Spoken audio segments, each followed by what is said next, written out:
তিৱা জাতিৰ স্বাভিমান আৰু তিৱা জাতিৰ সৌৰ্যবীৰ্যৰ প্ৰতীক বীৰ ৰজা জোঙাল বলহুৰ আজি প্ৰতিষ্ঠা দিৱস।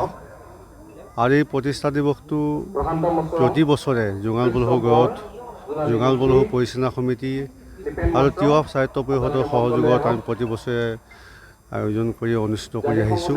গতিকে এই বছৰো আমি এই জোঙাল বলহু দিৱসটো উলহ মালহেৰে উদযাপন কৰিছোঁ।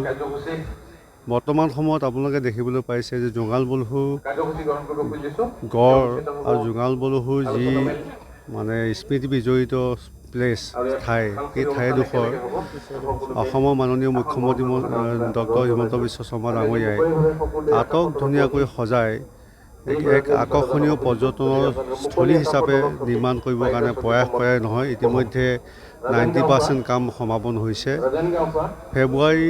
জানুৱাৰী লাষ্ট বা ফেব্ৰুৱাৰী প্ৰথমত হয়তো অসমৰ মাননীয় মুখ্যমন্ত্ৰী মহোদয় আহি এই পৰ্যটনস্থলীখনি একেবাৰে আনুষ্ঠানিকভাৱে শুভ উদ্বোধন কৰিব। আৰু এই কথাটো শুনি আপোনালোকে ভাল পাব যে যোৱাকালি তিৱা সাহিত্য পৰিষদৰ চৌহদত আমি জোঙাল বলহুৰ যি প্ৰতিমূৰ্তি নিৰ্মাণ কৰিছিলোঁ আৰু আমাৰ তিৱাসকলৰ লালুং দৰবাৰ প্ৰতিষ্ঠাপক সভাপতি ইন্দ্ৰ সিং দেও ডাঙৰীয়াৰ প্ৰতিমূৰ্তি আমি স্থাপন কৰিছিলোঁ।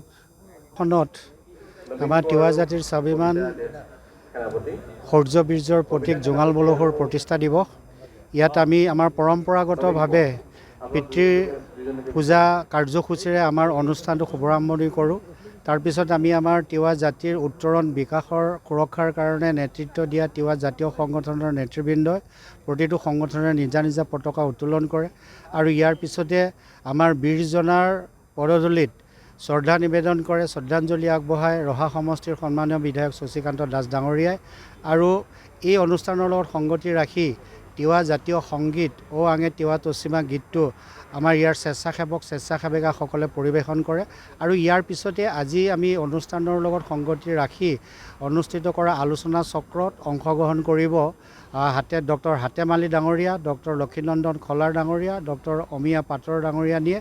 আৰু তেখেতসকলৰ বক্তব্যই তিৱা জাতিৰ ঐতিহ্য, ইতিহাস আৰু জোঙাল বলহু গড়ৰ